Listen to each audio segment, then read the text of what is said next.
James, ലെബനോനിലെ UN സമാധാന സേനയെ ആക്രമിച്ചതിനെ കടുത്ത ഭാഷയിൽ UN രക്ഷാസമിതി കുറ്റപ്പെടുത്തിയെന്ന വാർത്ത വരുന്നുണ്ടല്ലോ.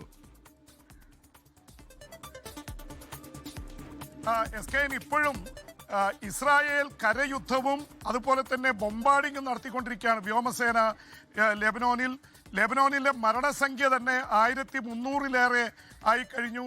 അവിടെ ഹെസ്ബുള്ള കേന്ദ്രങ്ങൾക്ക് നേരെ ആക്രമിക്കുന്നുവെന്നാണ് ഇസ്രായേൽ അവകാശപ്പെടുന്നത്. പക്ഷേ സാധാരണക്കാരായിട്ടുള്ള ആൾക്കാരാണ് കൊല്ലപ്പെട്ടുകൊണ്ടിരിക്കുന്നത്. അതിനിടയിൽ ഈ ഇസ്രായേലിനും ലെബനോനിനും ഇടയിൽ നിന്ന് UN സമാധാന സേനയുടെ ആൾക്കാർ കൊല്ലപ്പെടുന്നു. കഴിഞ്ഞ ദിവസം തന്നെ 4 പേർ കൊല്ലപ്പെട്ടിരുന്നു ഇസ്രായേലിൻ്റെ ആക്രമണത്തിൽ. അത് കടുത്ത ഭാഷയിൽ ഐക്യരാഷ്ട്രസഭയുടെ രക്ഷാസമിതി അതിൽ പ്രതിഷേധവും കടുത്ത എതിർപ്പും പ്രകടിപ്പിച്ചിരിക്കുന്നു. ഈ രീതിയിൽ ഇസ്രായേലിന് മുന്നോട്ട് വിടാൻ പറ്റില്ല എന്നാണ് അത് തീരുമാനിച്ചിരിക്കുന്നത്. അവിടെ അമേരിക്കയും റഷ്യയും ചൈനയും ഒക്കെയുള്ള ഇതിലാണ് UN രക്ഷാസമിതി ഇങ്ങനെ ഒരു വിമർശനം നടത്തിയിട്ടുള്ളത്. UN പീസ് കീപ്പിംഗ് ഫോഴ്സിനെ, സമാധാന സേനയെ ആക്രമിച്ച് കൊലപ്പെടുത്തുന്നു.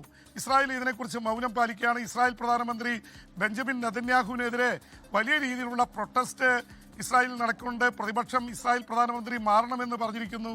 ഇതിനിടയിലുള്ള പ്രശ്നങ്ങൾ, അതുപോലെ തന്നെ ഹോർമോസ് കടലിടുക്കിൽ ഏതാണ്ട് 400 കപ്പലുകളാണ് മുന്നോട്ട് പോകാൻ കഴിയാതെ കുടുങ്ങിക്കിടക്കുന്നത്. അവരോട് ട്രംപ് പറയുന്നത്, നിങ്ങൾ സ്വന്തം നിലയിൽ ബലം പ്രയോഗിച്ച് അത് തുറപ്പിച്ചു കൊണ്ടുപോയിക്കോളൂ. ഞങ്ങൾ അമേരിക്ക ഹോർമൂസ് കടലിടുക്കിലൂടെയുള്ള യാത്രകൾ കൂടുതൽ ഒഴിവാക്കാൻ പോവുകയാണ്. നിങ്ങളാരോടും സഹകരണം ചോദിച്ചിട്ട് സഹകരണം തന്നില്ല. അതുകൊണ്ട് നിങ്ങൾ തന്നെ ഹോർമൂസ് കടലിടുക്ക് തുറന്ന് പോയിക്കോളൂ. ഇന്ത്യക്കും ചൈനയ്ക്കും പാകിസ്ഥാനും അടക്കമുള്ള 3-5 രാജ്യങ്ങൾക്ക് മാത്രമാണ് ഇപ്പോൾ ഹോർമൂസ് കടലിടുക്കിലൂടെ കടക്കാൻ അനുവാദം നൽകിയിരിക്കുന്നത്. SKN. Okay, thank you Bibi James.